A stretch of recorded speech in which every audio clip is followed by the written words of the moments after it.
It's time for RealAg Radio on Rural Radio Channel 147 on Sirius XM.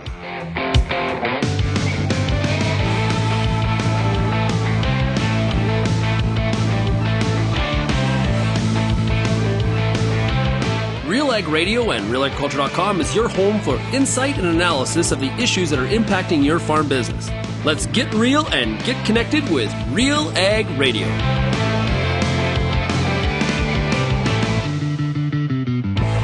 Welcome to RealAg Radio here on Rural Radio 147, Sirius XM. Shaun Haney, your host here on this Monday edition of the show. Hey, thanks so much for making RealAg Radio and Rural Radio 147 a big part of your workday. Big shout out to everybody also listening out there on the RealAg Radio podcast. Tell your friends, tell your family, tell your neighbors about the RealAg Radio show here on Rural Radio 147 or the RealAg Radio podcast. The more, the merrier, as I like to say. Hope you had yourself a great weekend, ready to take on the week, and it is Agronomic Monday here today on the show. Looking forward to talking to Peter Repeat Johnson. Always great to have him here every single Monday. We got a lot of agronomic things to cover. I want to talk about some of the things that Tom Wolf and I covered last week at our event with Affinity Credit Union at AIM. Drone spraying being one of them. Also want to talk to him about get a bit of an update on that wheat harvest that's underway. Talk about some of the hailstorms that happened in different parts of the country as well, and a few other things at the same time. We'll also be joined in a product spotlight today by CLAAS. Now, last week at Ag in Motion, Frans Reijmers talked to me, and they talked about their new CLAAS Xerion lineup. Looking forward to that. And we got other stuff going on here too, like the top ag news stories today. Big news day. Yes, stuff happening out there in the Black Sea. We got rumors of a cabinet shuffle. We got stuff galore happening here this week in agriculture, and RealAg Radio's got it covered for you, along with RealAgriculture.com. If you have any feedback, send me an email, shaney@realagriculture.com, or you can find us across all the different social media platforms, Twitter, Facebook, Instagram, YouTube, TikTok, Threads. Oh, man. Oh, and that's another news item. It's not even Twitter anymore. It's X. Yeah, I don't know. X marks the spot. Weird stuff happening in the world. We'll get to that in the top ag news stories today. You can also call the RealAg feedback line, 855-776-6147. We're going to do a poll up at realagriculture.com on the homepage, asking everybody about what technology has the best proven ROI on the farm. And this is kind of an offshoot of the conversation I had last week on John Gormley's show. And if you missed that interview, you can check it out at realagriculture.com. And John and I talked about a lot of cool innovation in the ag space. There always has been. But not everything's a success. And if you want to raise the probability you're going to have success in the farm market, you need to show that there's an ROI. And not just a coolness ROI, not just a nice to have ROI, an ROI that saves money, increases revenue, increases productivity, there's efficiency, whatever that ROI, there needs to be an ROI that is tangible to the farmer. That really does make a big difference. And so we're asking this question this week in a fun little poll. You can go to realagriculture.com and you can vote. So here are some of the options. Okay, fungicide. That's one I wouldn't have. That's actually a really good option. It's got some votes. We got yield monitoring, variable rate tech, genetic traits such as herbicide tolerance, bin monitoring, and sectional control. Now, of those options, there is one that is significantly leading. I'm not going to spill the beans yet. I think we're going to talk about this later on in the week. I think we should. We'll monitor this poll, but I'm a little bit surprised. And we're early days. Like, well, there's another option, accounting software. So you have that cheat code. It's not accounting software. It's not the surprise. But, we're off to a pretty good start with the votes, and there's one big leader, which I get it. I'm just surprised that's the top one. I thought there would be another one that'd be the top one. So go to realagriculture.com and vote today, and make sure that your voice is heard. Hope you had a good weekend and were able to recharge. I definitely did. Drove all the way back from Saskatoon on Thursday night. worked from our family cabin on Friday and spent the weekend there and got home late Sunday night, but definitely recharged, did some boating. It was hot. And a long week last week at Ag Emotion, so it was good to kind of refresh a little bit and take in some sunshine, some water, some boating, and a few cold ones as well. Okay, let's take a break. When we come back, we got Peter P. Johnson right after this. Introducing the Xerion 600 Series tractor by CLAAS, where versatility meets productivity head on, because you've got jobs to do. Mowing, tedding, raking, baling, loading, filling, tilling, cleaning, spreading, hauling, feeding. This is multi-purpose reimagined to do the work for you. It's more than just power. The Xerion 600 tractor gets it done. The Pulse School on RealAgriculture.com has everything you need to get your crop off to a great start and a strong finish. Whether you're growing chickpeas, faba beans, lentils, or peas, you'll get all the latest and best agronomic information at PulseSchool.com. A library of top-notch agronomy videos from industry experts available on demand at your fingertips. Visit the Pulse School, brought to you by BASF on RealAgriculture.com. Infuse some energy into your next corporate event, customer meeting, or conference with RealAg Radio, Canada's national agriculture radio show. Create a unique experience at your next event with host Shaun Haney, broadcasting RealAg Radio live on SiriusXM, featuring exciting guests, captivating interviews, and the latest news from the agriculture community. Contact advertising at realagriculture.com or call 587-787-1795 to book your on location with RealAg Radio today.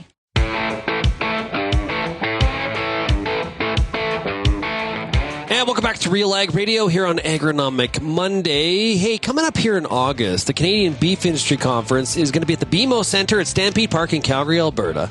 It's happening August 15th through the 17th. And, join the industry at a great conference. Proud, innovative, and loyal. We are beef. And build your network through speakers, trade show, and entertainment. Visit CanadianBeefIndustryConference.com for full details and to register today. And like I've been mentioning, RealAg Radio will be on location broadcasting from the event as a part of the agenda. Really looking forward to being on the stage and talking about Canadian beef at that Canadian Beef Industry Conference. Looking forward to it indeed. Let's talk agronomy. Up first, it's Peter P. Johnson, Real Agriculture's agronomist. Hey, Pete, how are you? I'm awesome, Shaun. We're doing wheat plots today, and it's always good to be combining wheat. It's just been a tough go from a wheat harvest standpoint, but we're pretty fortunate where these plots are. We missed things are moving along. How many plots are you doing? Like, how big are the plots? So it depends on which we've got field length plots here. We've got what we call small plots, which are much bigger than most people's small plots. They're 30 feet wide by 20 feet long, so kind of 600 square feet in plots. And I don't know how many there is here, but I hazard a guess there's probably 400 or 500. So oh, wow. There's lots to do, man. There is lots to do. So, but you're basically harvesting for yield. So you don't really need to do a big plot combine clean out every time. Is that correct? Right. So we do different classes. We have soft whites, hard red, soft red. So we have to make sure that wherever we deliver the wheat to, it's going for feed, because, you can't put hard red into a soft red mill. It kind of screws up the process. Not that we have great volumes, but nonetheless, we make sure it's going for feed. And so we don't have to do a combine clean out in between each one. If we had to do that, Shaun, we might be here still at Christmas time. That's why plot combines are so expensive, to make that clean out as easy as possible. Indeed. A lot happening across the country when we think about agronomics at this time of the year. A lot of challenging weather, Pete. I was out at Ag in Motion last week, so I drove to and from Saskatoon, taking different routes. There's a lot of bad in the southwest corner of Saskatchewan. There's some okay. There is some good for sure, but it definitely tends to be on the weaker side as there's really been a real lack of moisture. And except for, and this is the challenge that goes with all this is sometimes when we beg for moisture, it comes in really hard pellets or golf ball size or maybe even larger. Did you see some of the footage from that hailstorm around Swift Current, Saskatchewan on the weekend?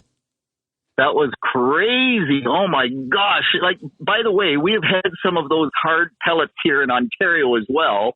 One field in particular that I've been putting, and all of the fields for that grower have been, 125 bushel wheat. 2 days before harvest, hail went through there, and that 125 bushel potential is now coming out of the field at 70 bushel per acre. So it can happen in Ontario as well, but oh my gosh, Swift Current, that was brutal. I think I saw one picture where the hailstones were piled up nearly a foot deep or something like that. It's just like, oh my gosh, that's brutal. Just brutal, man. Yeah, and once again, I'm traveling down the highway.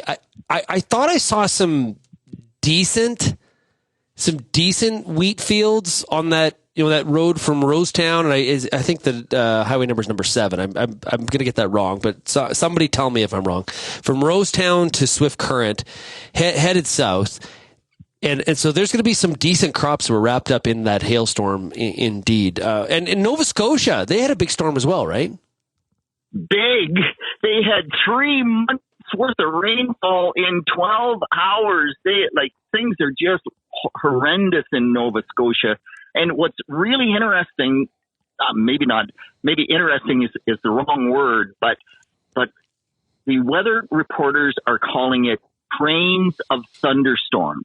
And so what happened was the track that the main thunderstorms were traveling, they just kept traveling. So there was thunderstorm and a break, and thunderstorm and a break, and thunderstorm and a break. And the same thing happening at a much smaller scale, like nothing like in Nova Scotia. But my home farm caught 2 thunderstorms in a row yesterday at 1.6 inches of moisture in about a 20-minute thunderstorm, hour break, 20-minute thunderstorm. And meanwhile, 3 concessions south.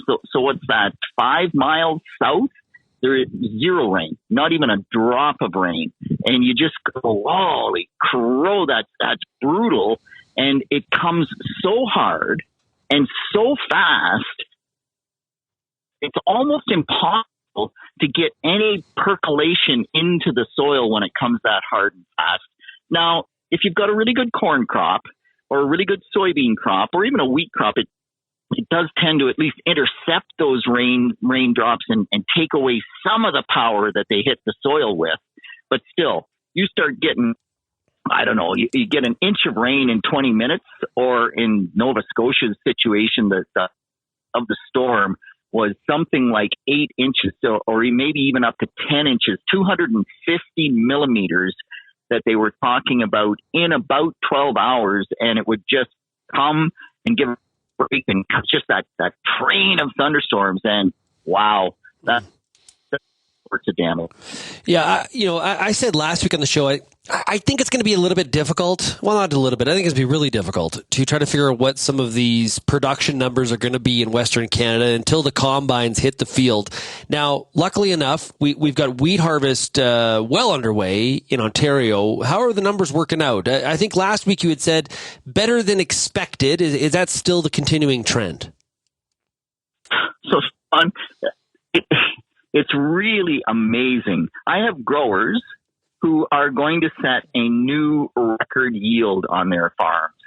Now, that's not everywhere by any stretch, but if the soil has moisture holding capacity, or if they happen to get a bit more rain out of either the May 19th rain or they caught a little bit more rain. There was a rainstorm June the 2nd that a few people caught, and that's the critical rain.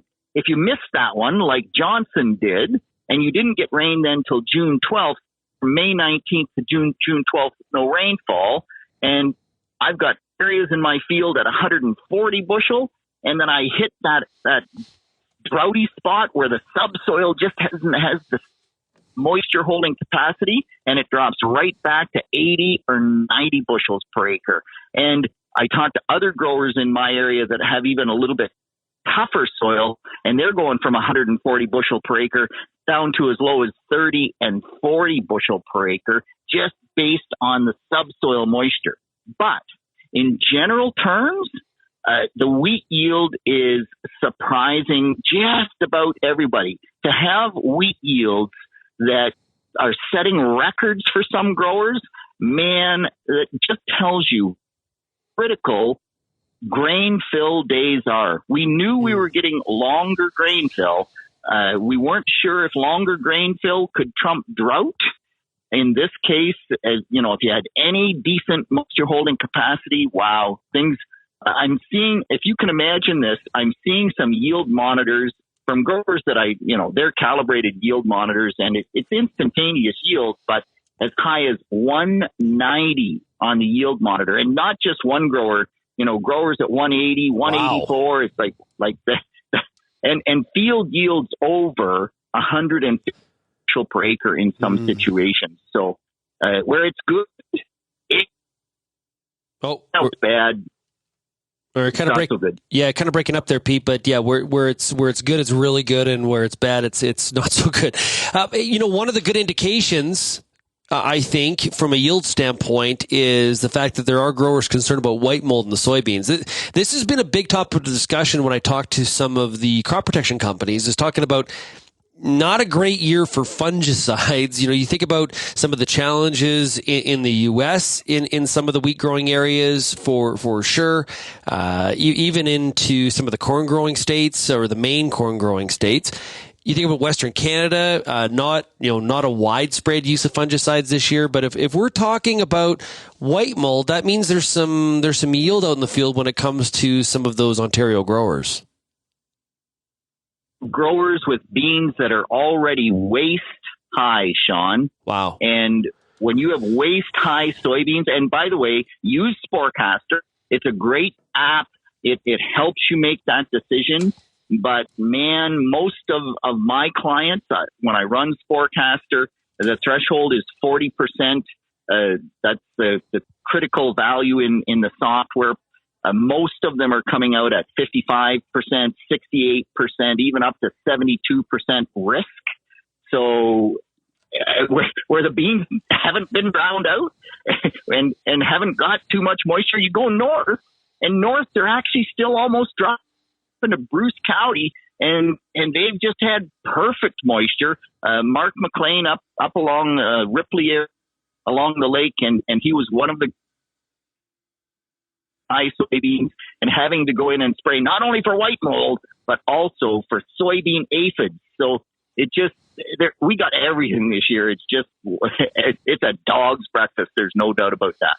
Yeah, and last week at Ag in Motion, I talked to numerous growers about, how the season's going and some of the challenges, and broad brushing it. I heard a lot of, hey, we started out really good in Saskatchewan and it just haven't got the rains. And so we've kind of gone sideways or downhill or backwards, like all of those kinds of descriptions. And it's on the fungicide decision. It's always easy, I think, when you're in like a great situation, like where you look outside and you're like, wow, bumper crop, got to protect it.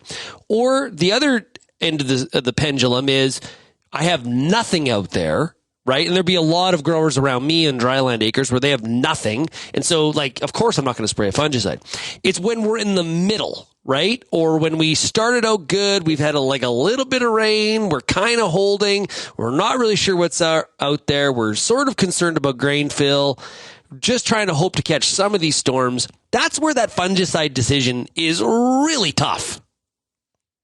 Yeah. And all I would say, Shaun, is that most of the time when you think you're in that mid-range category, it's probably better than you think. Not always, but oftentimes the outcome is better than you think. And this year in the wheat crop here, we were extremely dry at head timing, at P3 or fusarium timing. And we wondered whether we should spray or not. And a lot of growers, it was a tough decision. as we get those yields coming in from the test plots that were out there, there's quite a range. So for some growers, it was making them 9 or 10 bushels plus, helping quality, keeping the falling number up a little bit because it just maybe delayed maturity a hair, whereas other plots are coming in where we got 0. So those mid-range ones, most of the time they're better than you think, but it's a tough call. There's no question. Yeah, not easy, right? Not easy. And I was talking to one grower. He said, I think it was on canola, where his agronomist said, I think you got like 35 bushels out there, and he was like, I think you're wrong. I think I got 20, but I'll take your estimate. I like it better. So we get negative about our own fields too, because we look at them every day, right? That's the other part of it too. Is sometimes in making these decisions, sometimes it's not a bad thing to have kind of a fresh set of eyes, because it's sort of like when I know, comparatively speaking, like writing, you read, somebody says, hey, can you look at this? And you're in it, you're writing it, and you look at it, and you come blind to the whole thing after some point in time. And I think we can do that with our fields too. Sometimes you need a bit of a fresh set of eyes, or walk away for a few days and come back. And everybody's experienced that, right? You go on maybe a 5-day camping trip during the growing season. You come home and you're like, wow, things have changed. But if you were in those fields every day, you're not seeing that change as much. I think that's sort of just human nature. 100%. And by the way, Shaun, your eyes always seem to get drawn to the poor spots. Yeah. And growers almost always over that. Get a satellite picture if you really want to know. That will help you a lot. Yeah, for sure. Hey, Pete, we're going to take a break. Can you stick with us for one more segment? Yep, absolutely. Okay. When we come back, we're going to hear a quick product spotlight with CLAAS, and you're going to hear about some of the releases from last week's Ag in Motion. And then we'll come back with Peter Repeat Johnson right after this.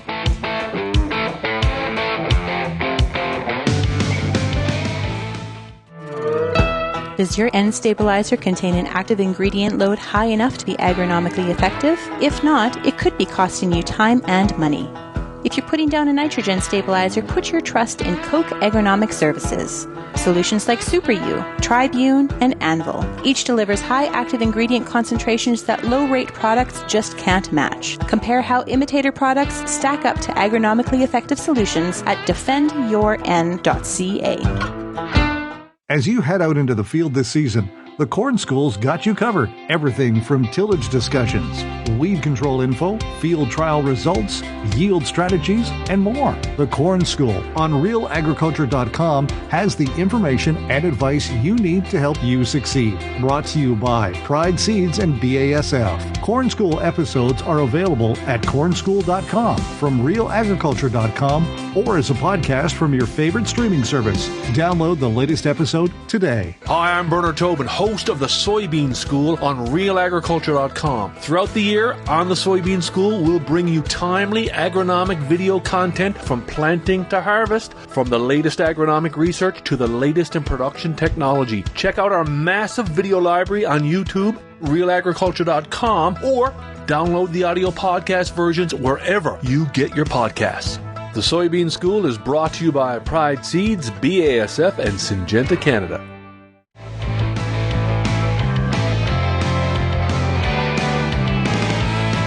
And welcome back to RealAg Radio. It's now time for a product spotlight. We're talking to CLAAS, and we're joined right now by Frans Reijmers. He is product manager for tractors with CLAAS. Frans, great to meet you. Yeah, great to meet you.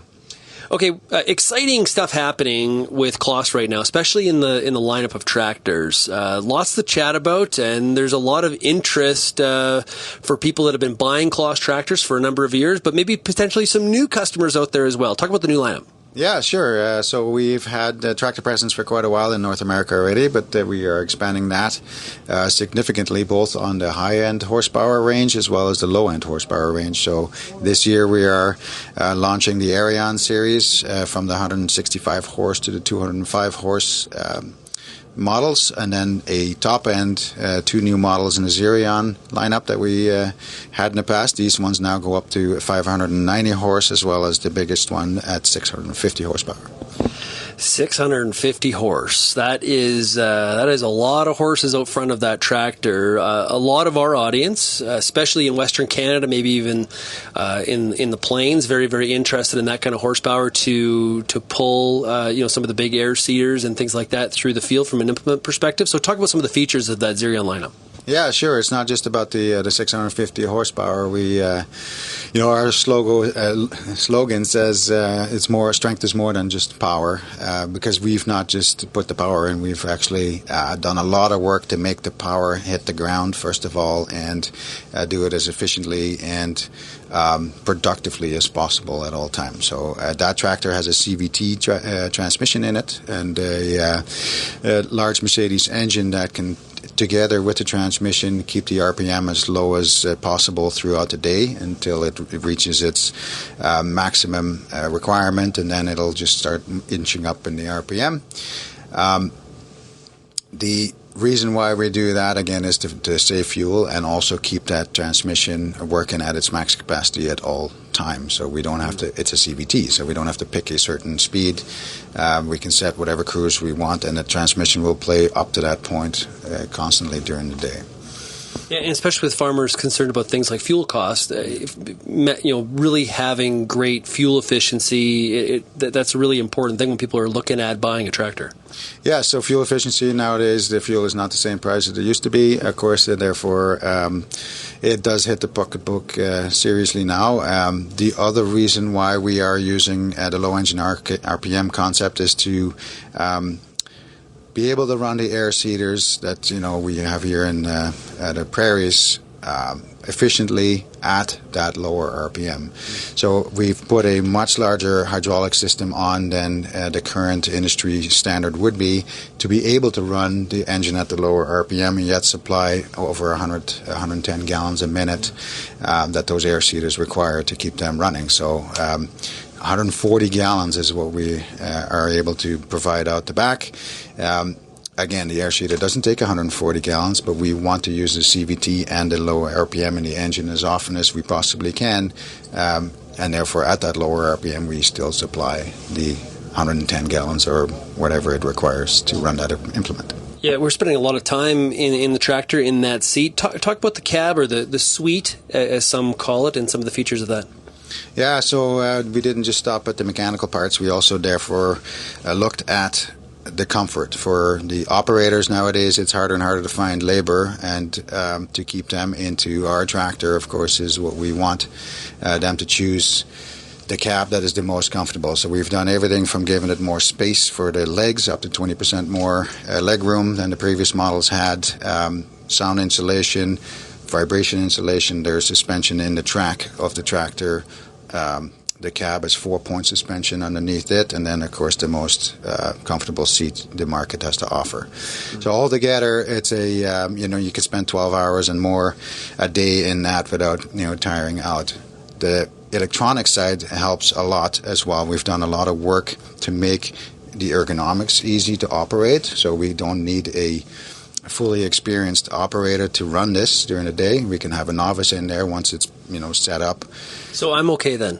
Yeah, you can do it. I can do it even, right? So, yeah, exactly. The CMO system that we put on board that tractor, just like we do on the combines and the forage harvesters, optimizes the tractor. It suggests you to set it in a certain way to give you either best fuel economy or best productivity in a day. We mentioned hit the ground running.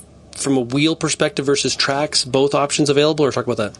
Yeah, so we offer both tracked and wheel. The track system is our in-house built and designed TerraTrack from CLAAS. Together with Susie, we've spent many years developing that. It is a suspended track. As far as the vibrations that come up from below, they are dampened with a suspension block. It offered in both the 30 and the 36-inch models. Then we have the wheeled version available. Of course, there's a large demand still in North America for wheeled. So the duals that we offer are larger duals than the standard currently is. We offer a 870 R42 size tire, which allows the footprint to increase by 15% over the current standard. Again, to put the horsepower to the ground and also reduce the compaction at the same time is why we do that. Great stuff. If somebody wants more information on the tractor lineup from CLAAS, where do they go? Yeah, so please visit us at CLAAS.com or any of our dealers. Of course, happy to help with any of the questions you may have. Great stuff. Frans, thanks a lot for joining us here today for this product spotlight. It's a pleasure. Thank you. We'll be right back on RealAg Radio here on Rural Radio 147 Sirius XM right after this.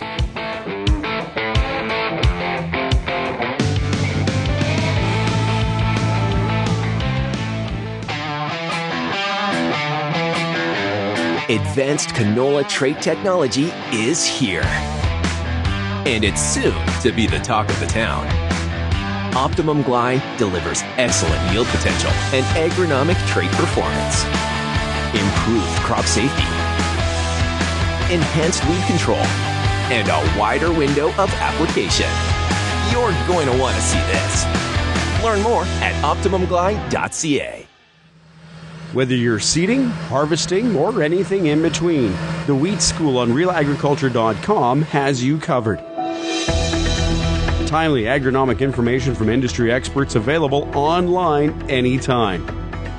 Give your wheat crop a good start and a great finish with the Wheat School on RealAgriculture.com. Brought to you by C&M Seeds, Syngenta Canada, and the Alberta Wheat and Barley Commission.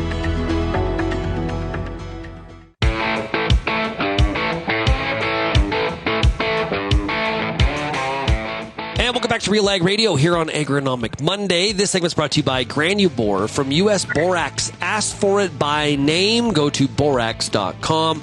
That is Granubor from US Borax. We're talking to Peter Wheat. Pete Johnson. Hope you enjoyed that product spotlight with CLAAS. Very, very impressive. It was just too bad when I was in the booth last week. It was raining straight sideways, and it was hard to get pictures. But we do have a post up at RealAgriculture.com showing off some of those new CLAAS tractors that they were very excited about last week on at the Ag in Motion show, and obviously here today on RealAg Radio. Pete, I don't mean to be super negative, but let me tell you, for some of the growers that had grasshopper issues this year in Western Canada, dude. First of all, the grasshoppers on my grill of my Jeep were like, I had hit a bunch of sparrows. They're huge. And I saw damage, like no head, like head gone, like just like they ravaged some acres. It's just brutal. I heard it from growers. Super concerning and really, really just discouraging. Yeah, that's truly unfortunate, Shaun. And I think the Prairie Pest Monitoring Network had put out some alerts as well that the potential on grasshoppers was going to be pretty significant in some areas. It's too bad they were right, apparently. They are a plague, right? They call it a plague of locusts, which essentially is grasshoppers. They're a little different, but they're very similar. And yeah, when they're bad, they leave nothing behind, man. Just absolutely nothing. And that's a tough place to be in, especially often they're in the driest areas. So they do a lot more damage because there just isn't as much crop for them to feed on, and pretty devastating.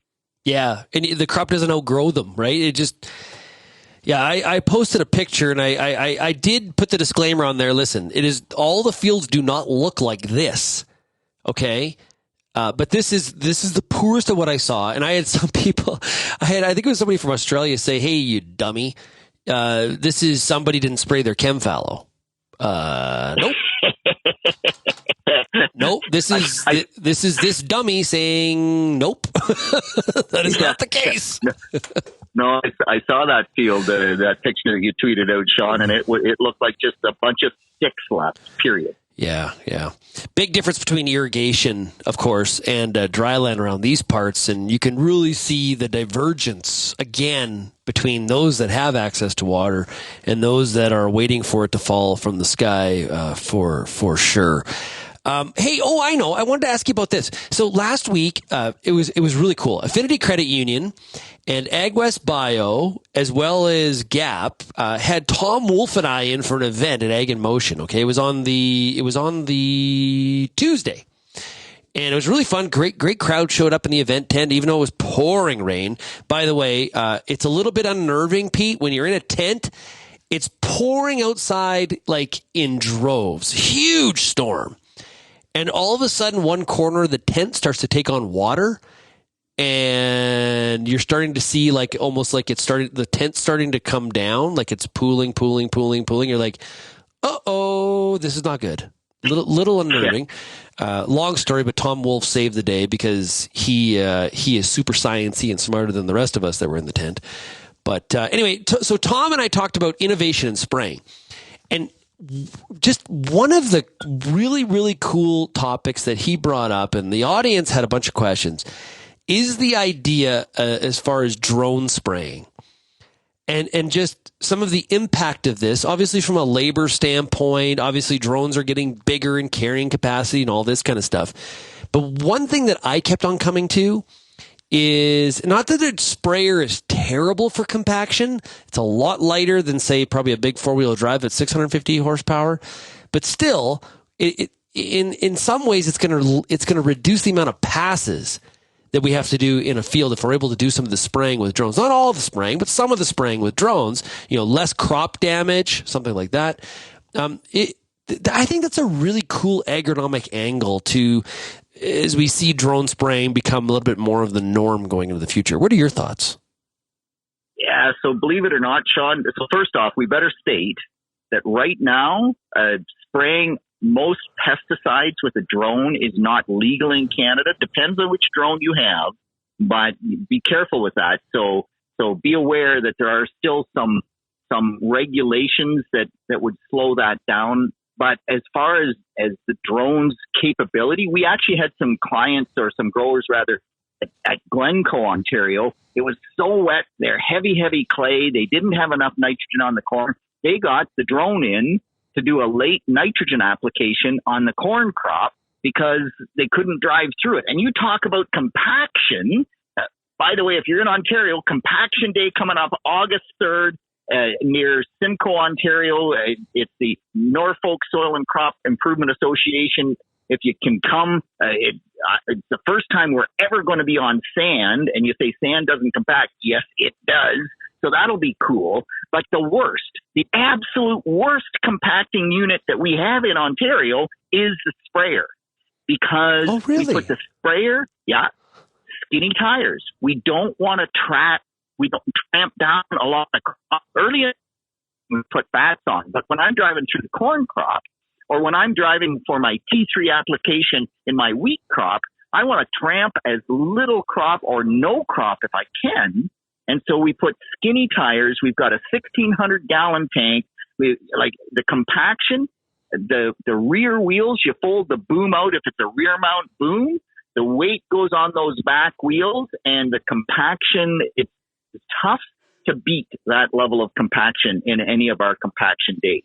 So spraying pesticides with a drone, if we can get there, and Tom probably talked about fixed wing aircraft, drones rather, probably have some superiority over rotary wing drones, those kind of things. But yeah, if we could get to do that, I think it's got some real potential.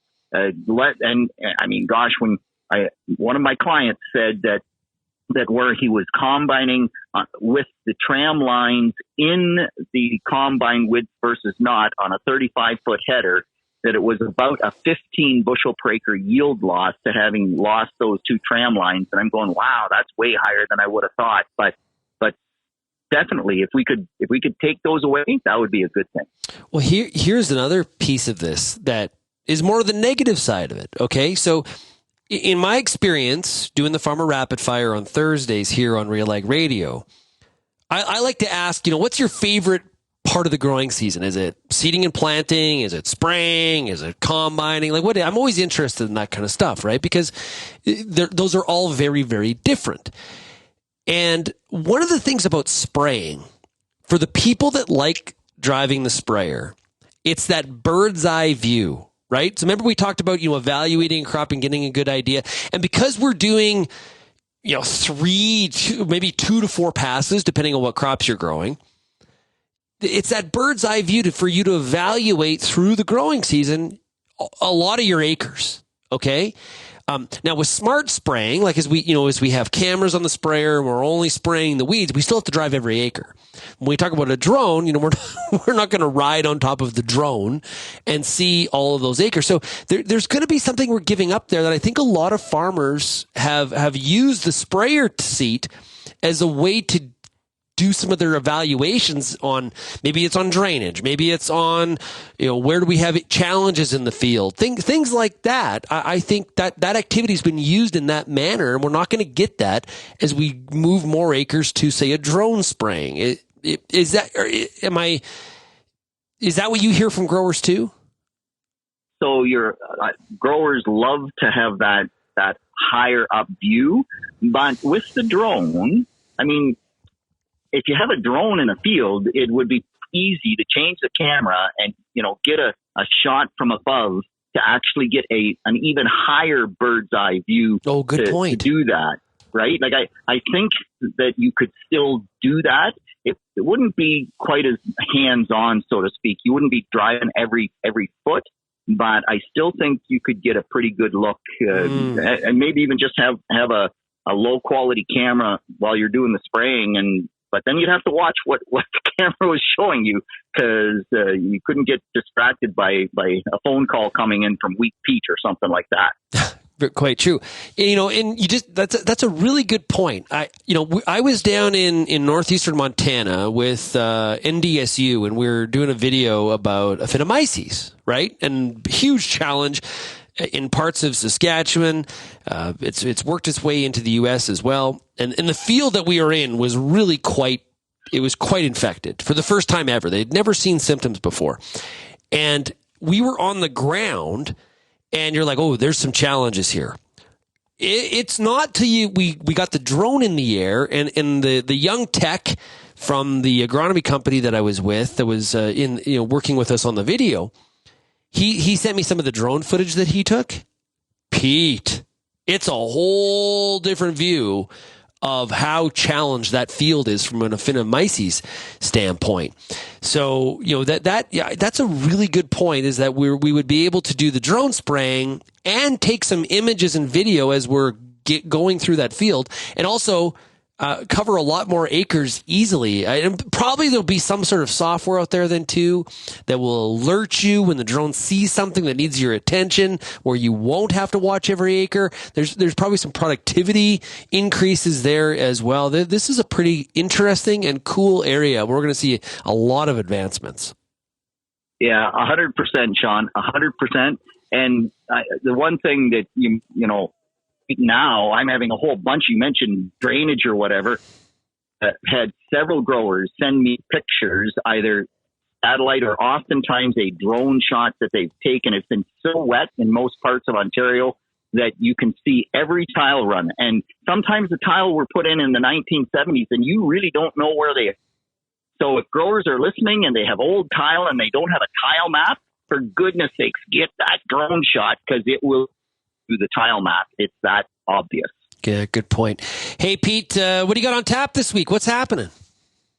Just these plots? Today is plots. I hope we get most of them done today, and we'll finish tomorrow if it doesn't rain. But no, tomorrow we're working on the Ontario Ag Conference. Wednesday, of course, is always the word. I still got a ton of corn to scout and edible beans to scout. We're into timing for the jib spray or the tar spot spray. You talk about going high, Shaun. I actually climbed up a silo to get a bird's eye view of a cornfield to try to say, man, like this cornfield's variable. It's hard to call. So I went up high to get that look. So lots on the go, just like normal. Good stuff. And make sure, everybody, you download every Wednesday the new episode of Wheat Pete's Word. A great podcast where Pete answers your agronomic questions. Pete, have yourself a great week.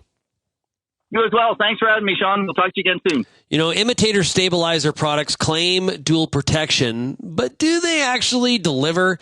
Defend your UAN from nitrogen loss with Tribune Nitrogen Stabilizer from Koch Agronomic Services, offering superior above and below ground protection. See how others stack up at defendyourn.ca. That's defendyourn.ca. We'll be right back on RealAg Radio with more right after this.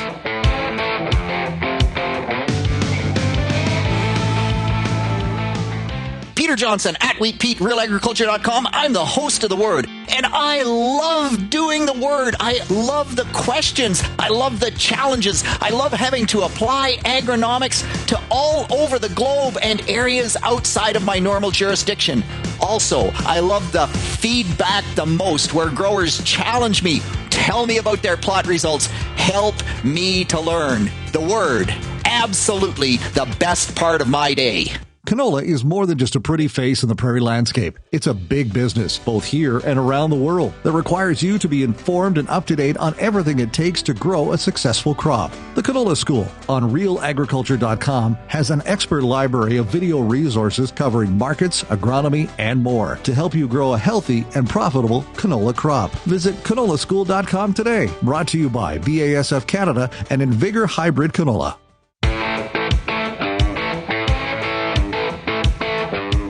Remember to check out the Canadian Beef Industry Conference if you are in the cattle sector. It's happening August 15th through the 17th at Stampede Park in Calgary, Alberta.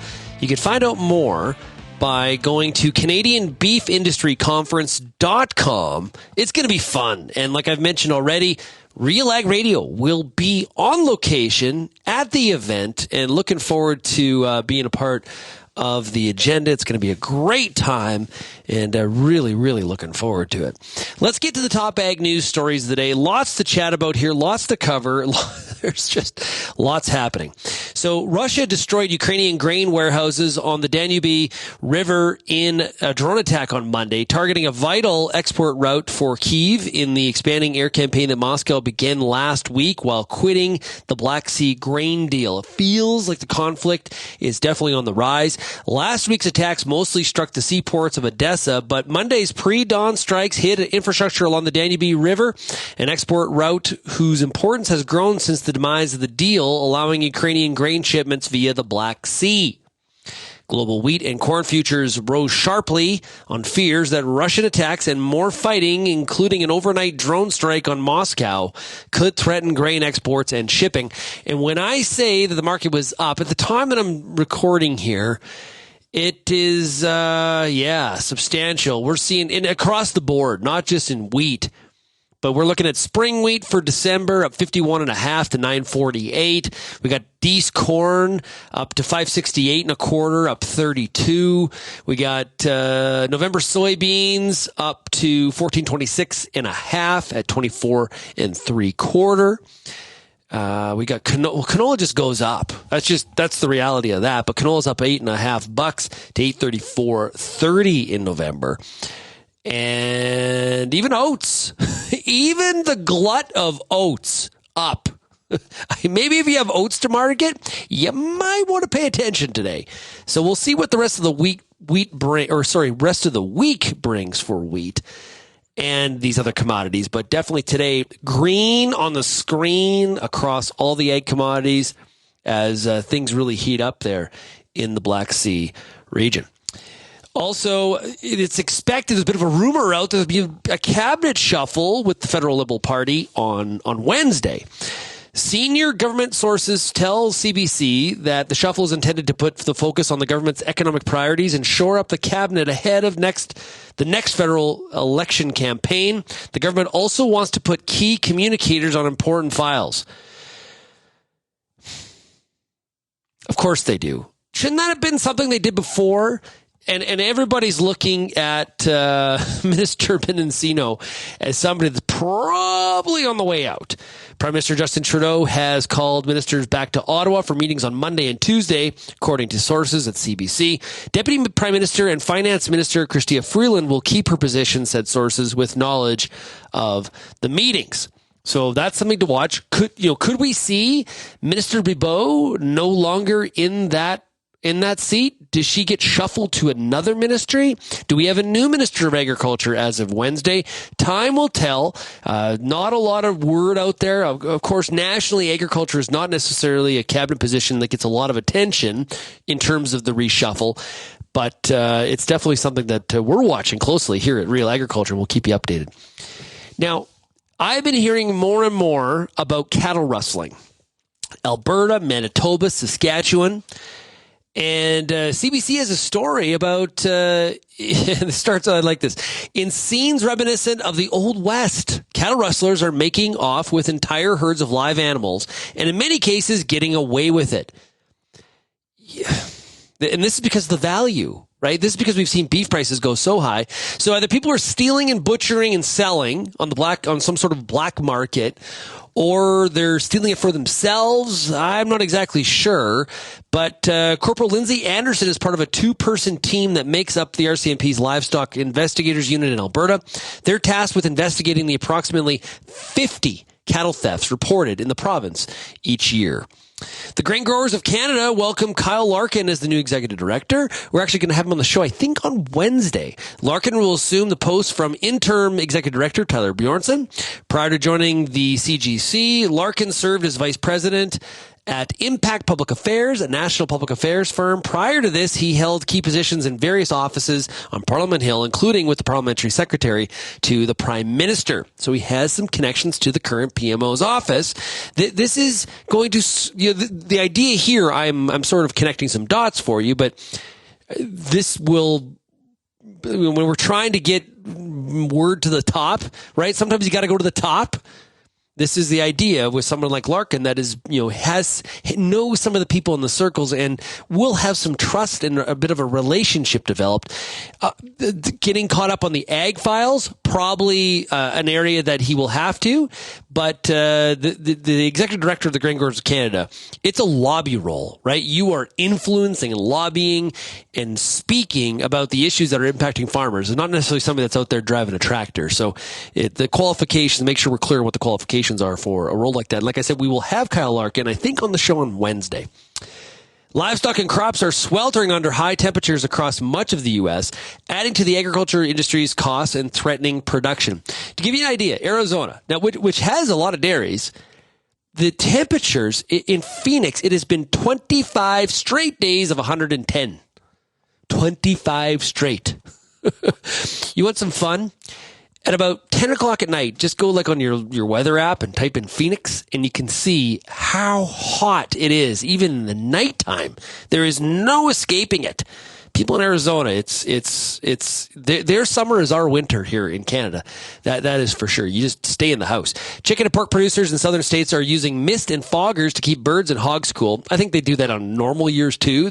But obviously being put to a lot of use here this year. Cattle are eating less feed in the heat. Of course, they always do. Packing on fewer pounds and potentially costing producers money. Yeah, rate of gain not so good at a feed yard if you're dealing with this kind of heat.